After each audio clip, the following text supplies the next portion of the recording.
Hola amigos, bienvenidos a una nueva edición de Cargo Report TV, el programa de la Asociación Argentina de Agentes de Carga Internacional, AASI. Para el programa de hoy tenemos un invitado especial, el ingeniero Fernando Landa, que es el presidente de la CERA, la Cámara de Exportadores de la República Argentina. A quien le vamos a preguntar si es posible, si cree que es posible que la Argentina logre alcanzar los 80.000 millones de dólares de exportaciones para este año. También si el dólar, el valor del dólar actual, es competitivo para las empresas o cree que es necesario devaluar.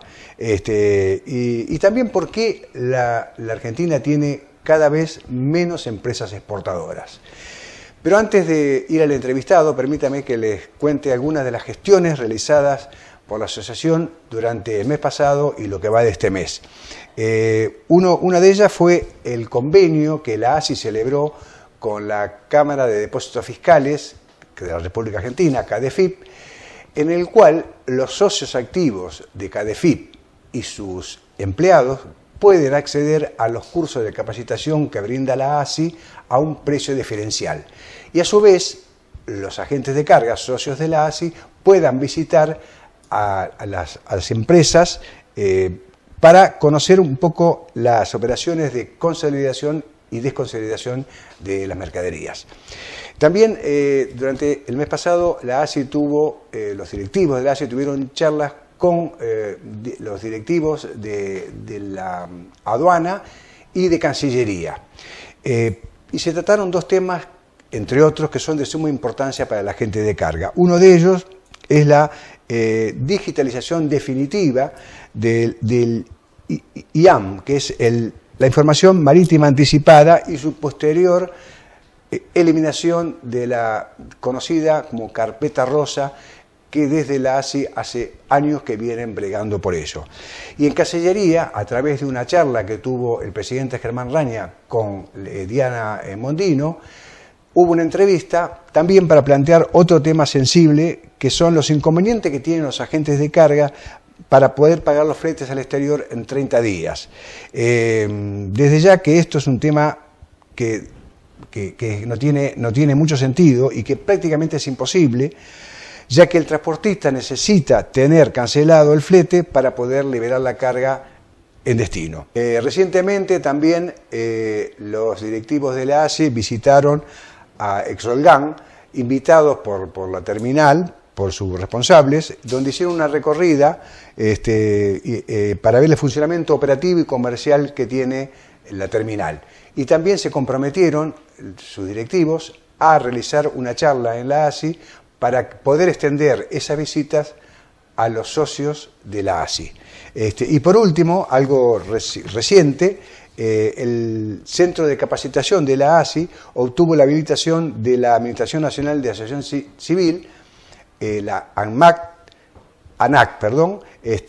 para los programas de institución de mercaderías peligrosas vía aérea, tanto presencial como a distancia, que están basados en competencia de acuerdo a lo establecido por la OASI y la IATA. Bueno, y para todos los temas y otros más lo pueden ver explayados en la revista Cargo Report Digital, que está disponible en el sitio web www.aasi.org.ar. Escuchamos los auspicios y vamos directamente a charlar con el presidente de la CERA.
estamos con el ingeniero Fernando Landa, el presidente de la Cámara de Exportadores de la República Argentina, la CERA, que tiene una larga trayectoria en empresas nacionales, multinacionales. Bueno, ya lo va a explicar. Así que gracias por estar, Fernando. No, al contrario, gracias por la invitación. Porque siempre cuando te convocamos para alguna nota o algo, estás presente y sabemos que tenés una actividad bastante movida. Sí, pero de cualquier manera es muy importante comunicar, es muy importante transmitir los problemas, es muy importante tratar de conseguir soluciones y la comunicación en esto es fundamental. Perfecto. Yo lo anunciaba en la presentación, varios analistas hablan de que Argentina puede llegar a tener este año unos 60.000 millones de exportaciones. ¿Cómo lo ves? Mira, yo lo veo posible porque, digamos, hay una cantidad de drivers para arriba y para abajo que pueden resultar confusos. Por ejemplo, digamos, vos tenés una cosecha que va a ser probablemente 30% arriba que el año anterior, producto de que ya se termina la sequía, más allá de los atrasos o no atrasos de la soja. Eso va a ser los valores, pero tenés precios a la baja. Tenés otro factor que en minería, el litio, tenés una caída del 80%. ¿De los precios 80%? Sí, aunque es probable que se recuperen en parte. Hoy están en 14.000, puede ser que lleguen a 20.000, 25.000. Tenés, por ejemplo, el caso de la automotriz, que está producto de las restricciones, los pronósticos no son tan favorables, pero por el otro lado tenés el tema de petróleo y gas, que el oleoducto trasandino digamos, nos va a dar... O sea que dejamos de importar como el año pasado y vamos a pasar a exportar. Sí, vamos a exportar más y, digamos... indudablemente el sector petrolero, el sector de petróleo y gas, es un sector de futuro que tiene aristas de desarrollo muy importantes, ¿no? Ahora, ¿por qué según las estadísticas que he leído en los últimos años, viene decreciendo la cantidad de empresas exportadoras? ¿Cuál es el motivo? Sí, y la verdad que viene decreciendo en forma muy significativa. Mira, solo el año pasado, digamos, en el 2022 había 9.500. Nosotros estimamos que en el 23 se han caído 1.000 empresas exportadoras. ¿Más de un 10%? Sí. Es muy, muy fuerte. Y perdóname, estás hablando del 22 contra el 23. Contra el 23. Pero si vas para atrás... Si vas para atrás, había caído 30% en los últimos 10 años. Pero el último año en particular fue particularmente grave. Bueno, mira, nosotros lo que estimamos es que es un viento en contra muy grande. O sea, el país habla de la exportación, pero no tiene una estrategia nacional, ¿no? Que es un tema que nosotros venimos insistiendo desde hace años, pero con más fortaleza en los últimos tiempos. La cantidad de avatares y de situaciones que tiene que contemplar un exportador en Argentina no es así para la competencia. Entonces, y ahí hay múltiples dimensiones, porque a veces se simplifica creyendo que es una cuestión o de promoción o de vinculación externa. En realidad hay mucho más que hacer. Vos pensás que solo el hecho, un factor puntual, tomás la liquidación mandatoria de divisas. La liquidación mandatoria de divisas supone que debería haber un proceso de defensa, porque puede haber algún problema que lleve a que vos no liquides en los plazos previstos. Sin embargo, el AFIP en el año 23 consideraba que si tenía la información de que vos no habías cumplido, automáticamente ingresaban una serie de sanciones, entre ellas no permitirte importar. Entonces, si dos empresas iguales, una de ellas decide encarar la exportación, arriesga la totalidad de su negocio frente al que no decide exportar. Porque corre el riesgo por un avatar de por ahí no poder importar sus mercaderías. Decía, recién nombraste, desde la CERA presentaron un plan estratégico de exportaciones, ¿no? Sí, lo que nosotros... A ver, ahí te voy a hacer una diferencia. Ha habido muchísimos planes gubernamentales que se han escuchado a lo largo de los últimos 10 años, que en realidad eran proyecciones, ¿no? Proyecciones lineales. Nosotros lo que presentamos no es un plan, sino una estrategia. ¿Cuál es la diferencia? Y que nosotros tenemos que pensar en una visión integral. O sea, ¿y qué quiero decir con esto? Y bueno, uno de los factores principales que tiene que modificarse es la competitividad, ¿no? La competitividad como política de Estado. Y entre los factores de competitividad está el ser consistente, el cumplir y no tener razones o motivos que te impidan hacer lo que venías haciendo de forma consistente. O sea, la calidad del producto, si en caso de un producto, la calidad, el precio, ¿a eso te referís? Pero en la Argentina te ponen dilemas diferentes a estos. Si vos no podés exportar porque te cambian las condiciones de un día al otro, incumplís con lo que prometiste, porque vos prometiste que ibas a embarcar un producto y ahora no podés vender costiflete. Claro. Es decir, son situaciones que son muy anómalas y muy difíciles de comprender para alguien que está del otro lado y que tiene otras posibilidades. Entonces, ahí hay que contemplar el relacionamiento externo, hay que considerar la logística, hay que considerar la facilitación de comercio, las cuestiones que hoy tenemos de dificultad. Temas logísticos hay 1000 temas, por ejemplo, ¿no? Tenés que considerar también los temas de promoción. Es decir, nosotros lo dividimos por capítulos, ¿no? Y llegamos a una cantidad de 142 propuestas. Ahora, en todas esas cosas, no nombraste el tema del dólar, el precio oficial del dólar. ¿Eso hace a la competitividad? ¿Vos creés que está bien hoy el valor que está, o habría que hacer una nueva devaluación? Mira, dentro de las condiciones de accesión al Fondo Monetario Internacional, donde Argentina es parte, precisamente indica que los países que adhieren se comprometen a no tener tipo de cambio múltiples y a no tener ninguna liquidación de divisa mandatoria. O sea, lo que nosotros tenemos, salvo que el Fondo Monetario te lo autorice. Y obviamente el Fondo Monetario te lo autorizó. Ahora, nosotros de esto lo tomamos en forma casi sistémica, no lo estamos modificando. Entonces, los tipos de cambio múltiple, ¿por qué no quiere el Fondo Monetario Internacional que vos tengas tipo de cambio múltiple? Porque considera que esto es nocivo para la exportación y para la inversión. Y es claro verlo, digamos, hoy tenés un esquema en donde has inventado un dólar importador a costa de un impuesto y un dólar exportador. Y en ese devenir empiezan a cruzarse las líneas. El dólar importador es más caro que el dólar exportador. Entonces, cuando eso ocurre, ¿qué pasa? Eso quiere decir que la pieza o parte o componente, contenido que tuviste que importar y que para formar parte del producto no lo podés recuperar vendiendo el producto. O sea, está subsidiado por las otras partes. Un absurdo. Entonces, esto es un problema, claramente. La incertidumbre que esto te genera, porque vos decís, bueno, entonces el tipo de cambio no va a ser este. ¿Qué va a pasar? La incertidumbre genera reacciones. No tenés que estar pensando en esto. Claro. Además, cuando se fija un valor de exportación de un producto o un servicio, eso para el resto del mundo es una cosa inamovible, o podés, ¿no? Prácticamente. Y acá no sabés qué va a pasar mañana. Entonces, supongo que también debe ser muy difícil eso, ¿no? Sí, en realidad, digamos, acá es la ecuación de costos lo que te altera. Porque vos no sabés qué es lo que vas a terminar, qué te va a terminar costando. Fíjate otro factor. El recupero de IVA.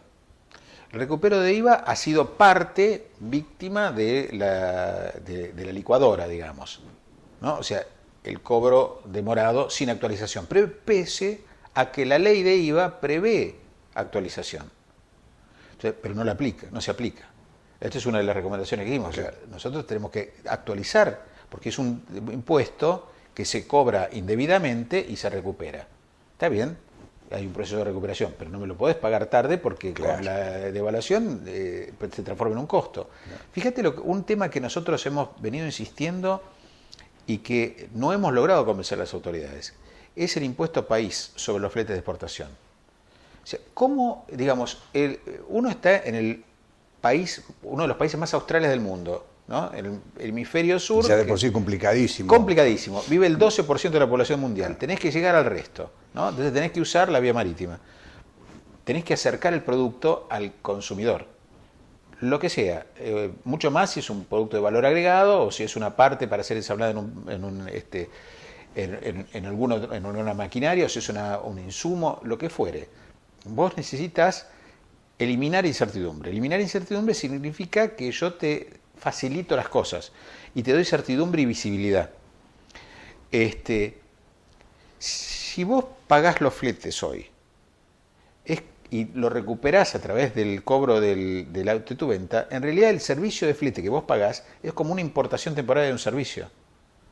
El país no pierde divisas, porque vos lo pagás y después lo recuperás cuando lo vendiste. Claro. Es un servicio que no es oneroso para el país, es simplemente, digamos, acercar el producto al consumidor final. Si vos lo grabás con impuesto país, ¿cómo lo recuperás? Porque cuando recuperás la venta de exportación, lo recuperás al dólar de exportación. ¿Cómo recuperás el impuesto país? No lo recuperás. Entonces, como conclusión, decís, no lo puedo hacer. Claro. ¿Y las retenciones? ¿En cuánto influye todo eso? Las retenciones, obviamente, nosotros también hicimos una propuesta en este sentido y la consensuamos con el Consejo de los Exportadores también. Es decir, el tema de limitarlo al complejo cerealero, digamos que es el gran aportante, habida cuenta que si uno mira la tendencia de las exportaciones, uno observa que lo que se ha ido quedando son todas las exportaciones que tienen mano de obra. O sea, la que tiene mano de obra de origen agropecuario está plana hace 12 años. Y la que es industrial, que tiene mano de obra de origen industrial, tiene 15 años de caída. Entonces, haciendo foco en esto, decís, bueno, no le cargues un impuesto si ya se está cayendo, no le cargues más impuestos, porque no te das la cuenta. Es obvio que no te das cuenta, si no, exportarían. Sí, aún así, en el campo, en el agro, mejor dicho, sigue apostando Claro, fuertemente, pero, ¿no? No, está bien, digamos, y en el terreno cerealero es cierto que también el volumen, el monto total que ha tributado no se ve en infraestructura, eso también es cierto. Pero aún si vos decís, mira, yo tengo una necesidad fiscal real, no puedo salir de esta, tenemos que trazar un camino. Bueno, tracemos un camino. Claro. A mí me preocupa, digamos, y lo hemos manifestado, que cuando analizamos lo que se viene haciendo, observamos, por ejemplo, que en la ley de promoción de grandes inversiones aparecen dos incentivos como muy importantes. Uno, una baja de los derechos de exportación. Y la otra es pasar de 100% de liquidación mandatoria de divisas a 40%, a lo largo del tiempo, ¿no? Ahora, 40 nos lleva al nivel de Turquía y 100 es Ghana, porque no hay otro país que tenga 100. Claro. Pero lo que quiere decir este incentivo es que para el resto va a seguir estando. Y son dos factores que tienen que eliminarse. Entonces a mí me preocupa que ese sea un incentivo cuando en realidad deberíamos estar pensando en liquidarlo para todo. Ana, ¿por qué crees que a los gobiernos, no me refiero solamente a sino a todos, les cuesta tanto participar, dialogar con los privados, por ejemplo en el caso de la cera? ¿Qué mejor que ustedes para que sentasen en la mesa y digan, a ver, escúchame, queremos exportar más? ¿Cómo hacemos? Los consulto, ¿por qué les cuesta a los gobiernos esa comunicación con las cámaras privadas? Yo creo que, digamos, yo creo que diálogo, digamos, dependerá del periodo. Diálogo hay. Lo que es cierto es que se ha mirado, y por eso hablamos de estrategia, se ha mirado la exportación en forma coyuntural. Es decir, saquemos un dólar agro, un dólar soja, claro, un dólar economía regional. Así liquidamos. Bueno, eso fue otro disparate, ¿no? Digamos, pero es una muestra, no sé, es un ejemplo. Es ver la cuestión en el corto plazo. Y conseguir un mercado, internacionalizarse, es un trabajo de larguísimo plazo. En el cual vos no podés retroceder, vos tenés que ir avanzando, tratando de aportarle seguridad al que compra, hasta hacerte necesario. No podés ir y volver. Por eso hablamos de estrategia, y cuando hablamos de estrategia hablamos también de la organización, en el sentido de que esto tiene que ser, realmente tiene que tener un apropiamiento por parte del máximo nivel. Y lo que cuesta conseguir un nuevo mercado, y es tan fácil perderlo después para no poder recuperar, ¿no? No, absolutamente, sí. Los tratados de libre comercio, ¿no? tanto, por ejemplo, como los de Mercosur con la Unión Europea, que pareciera que eso va a quedar en la nada, pero hay otros que se acaba de firmar, como el de Singapur. ¿En cuánto beneficia esto a las empresas exportadoras argentinas? Mira, en general me refiero, ¿no? A los acuerdos en general. A ver, Argentina tenía en algún momento una posición bastante privilegiada cuando empezó el Mercosur. Era un acuerdo innovador, interesante en el contexto, y después nos quedamos ahí.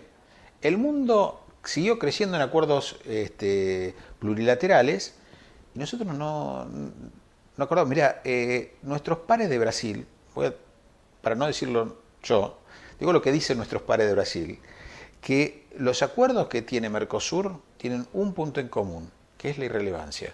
La irrelevancia. O sea, tienen acuerdos que no son ni buenos ni malos. O sea, no te cambia la ecuación. Obviamente es muy general y no es tan así, pero, digamos, hay mucho por hacer en este terreno. Ahora, mucho por hacer. Si nosotros no podemos ir a hacer acuerdos si no generamos competitividad.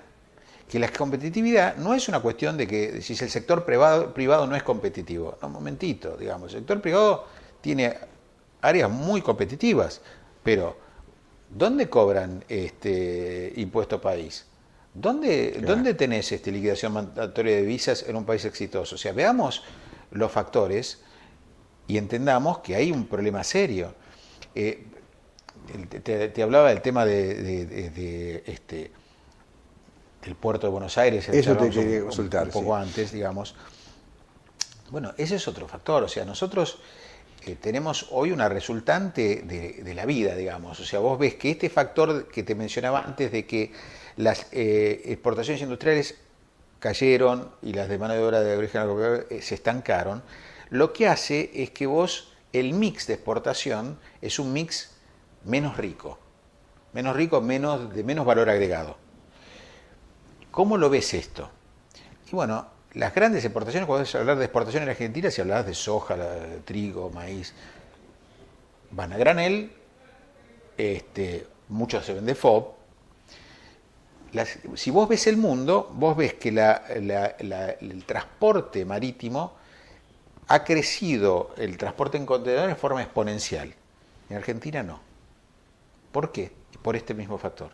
Entonces el puerto de Buenos Aires no piensa, o sea, no se ve como, bueno, ¿a dónde tenemos que ir? Sino, bueno, esta ha sido la trayectoria, no hay que hacer nada.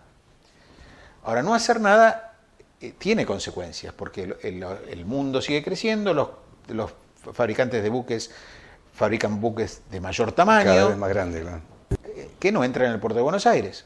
Y consecuentemente van a parar a Montevideo. Entonces van a parar a Montevideo. Entonces claro, hemos perdido líneas. Claro. Entonces vos ves, UNCTAD te dice, bueno, ojo que si vos perdés el tránsito entre dos puertos en forma directa, vos perdés 40% del comercio. Claro. Y acá no hay ningún acuerdo de comercio. Acá hay una cuestión de seguridad de tránsito. Y después tenemos otros factores que colaboran con esto. El tránsito entre dos puertos de la Argentina es un tránsito considerado de cabotaje, punto. Entonces, si vos tenés que exportar desde Bahía Blanca, haces transbordo de Montevideo.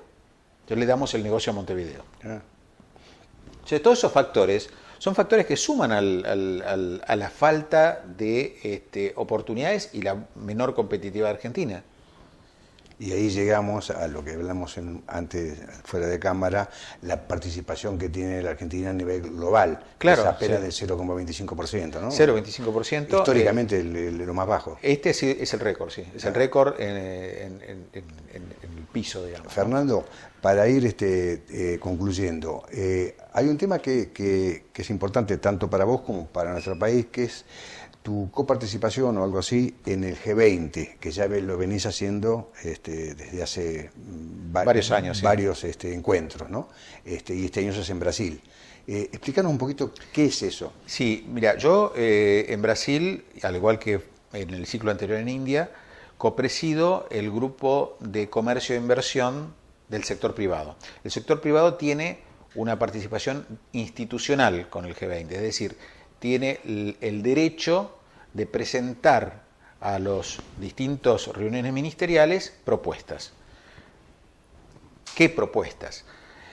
Mira, el tema del G20 es un tema de gobernanza global. Entonces se privilegia, aunque hoy está un poco alicaído, el multilateralismo. Entonces, por ejemplo, temas importantes como la reforma OMC, ¿no? El acuerdo sobre subsidios. Esto puede no parecer importante, pero para la Argentina, que no tiene capacidad de subsidiar, tiene que enfrentar una competencia internacional con subsidios en forma exponencial, donde Estados Unidos ha alcanzado post-pandemia el nivel de subsidio de China. Entonces, eso es un tema. Ahora, hay otros temas también centrales para la Argentina. Por ejemplo, el tema de la relación entre comercio y medio ambiente. O sea, que, por lo cual le está fracasando el acuerdo con la Unión Europea. Sí. O es un pretexto, bueno, digamos. Sí, digamos. A mí me parece que, digamos, bueno, ahí tienen temor de la competitividad del agro argentino. Eso es un tema... desde ya. Desde ya, ¿no? Pero, digamos, la Unión Europea ha tomado una suerte de posición de liderazgo en la fijación de normas, ¿no? Ante la ausencia, fija normas. Y se empiezan a producir algunas paradojas. Por ejemplo, qué sé yo, no solo el Pacto Verde, sino el tema de ajuste de carbono en frontera. Un tema que hoy afecta a algunos sectores, el siderúrgico, el cemento. A la Argentina no lo afecta tanto porque no es un exportador importante a la Unión Europea. Brasil lo afecta más. Claro. Ahora, ahí se produce una situación interesante, en la cual la legislación brasileña no contempla, la legislación europea, perdón, no contempla las responsabilidades diferenciadas. Entonces dice, no, yo no puedo permitir, yo tengo que hacer un ajuste de carbono en frontera porque no puedo permitirte entrar un producto que acá tiene una cierta emisión y tiene un valor esa emisión porque vos emitís más. Entonces vos me tenés que pagar la diferencia. Claro. Porque si no habría una fuga de carbono, porque las inversiones van hacia donde se emite más. Pero en realidad, si tenemos responsabilidades diferenciadas, eso es lo natural que ocurra. O sea, por eso tenemos responsabilidades diferenciadas. Claro. Ahora, vos fíjate cómo es la cosa que yo no tengo a dónde ir a protestar esto. Porque si vos vas a la Organización Mundial de Comercio, te dicen, no, pero yo el librito del Acuerdo de París no es parte de mi biblioteca. Yo no juzgo esto. Entonces no tenés una situación posible de apelación. Está fuera de la legislación internacional. Por eso es un tema fundamental y es un problema G20, porque es donde se gesta esto. Entonces, es un tema que la Argentina tiene que considerar, primero porque para llegar a cualquier mercado te vas a un transporte que tiene emisión. Vos tenés todo transporte terrestre que emite. Es decir, si bien hoy no es motivo, no es sujeto de este análisis, puede serlo. Pero claro, nosotros tenemos que tratar de encontrar reglas en las cuales no nos impongan, sino ser reglas consensuadas y multilaterales. Bueno, esperemos que nos representes, no tengo ninguna duda, muy bien en el próximo encuentro de Brasil. Bueno, muchas gracias. Bueno, Fernando, haremos lo posible. Te agradecemos mucho la visita acá a la ASI. Como dije al principio, estás siempre dispuesto, así muchas gracias. A pesar de tu agenda complicada como siempre. Así que muchas gracias. Bueno.